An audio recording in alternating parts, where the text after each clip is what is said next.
অনুরাগের ছোঁয়ার আজকের ধামাকা পর্ব। মা তারার বেশে রুডির মস্তচ্ছেদ করল দীপা। সোনার উপরে করা সমস্ত অন্যায়ের প্রতিশোধ নিল দীপা। তাহলে কুন্তলা এখন কি করবে? হ্যাঁ বন্ধুরা, অনুরাগের ছোঁয়ার আগামী পর্বে আমরা এরকমই দেখতে পাবো। এরকম সিরিয়ালে দুর্দান্ত আপডেট পেতে আপনারা আমাদের চ্যানেলটি সাবস্ক্রাইব করে পাশের নোটিফিকেশন বেলটি প্রেস করে রাখবেন, যাতে আমাদের আপলোড করা ভিডিওগুলি আপনারা সবার প্রথম পেতে পারেন। তো চলুন কথা না বাড়িয়ে শুরু করা যাক।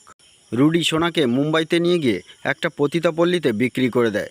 সেখানে জ্ঞান ফেরার পর সোনা কান্নাকাটি শুরু করে এবং তাদের কাছে কাকুতি মিনতি করতে থাকে তাকে ছেড়ে দেওয়ার জন্য।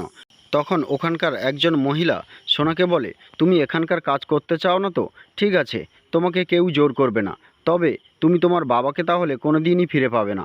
আর যদি আমাদের কথা শুনে চলো তাহলে তুমি তোমার বাবাকে ফিরে পাবে।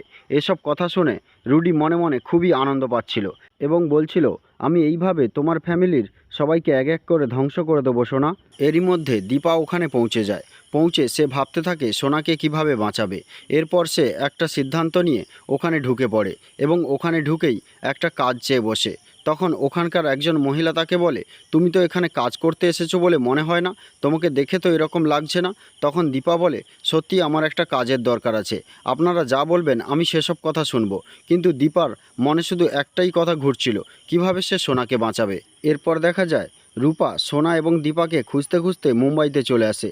সেখানে এসে সে অবিনাশের কাছ থেকে সমস্ত ঘটনা জানার পর খোঁজ নিয়ে ওই পতিতাপল্লীতে পৌঁছে যায়। সেখানে পৌঁছে সোনাকে ওখান থেকে উদ্ধার করে পালিয়ে যাচ্ছিল এমন সময় কয়েকজন লোক তাদেরকে দেখে ফেলে এবং তাদেরকে ধরে ফেলে। এরপর তাদের সঙ্গে জোরজবস্তি করতে থাকে।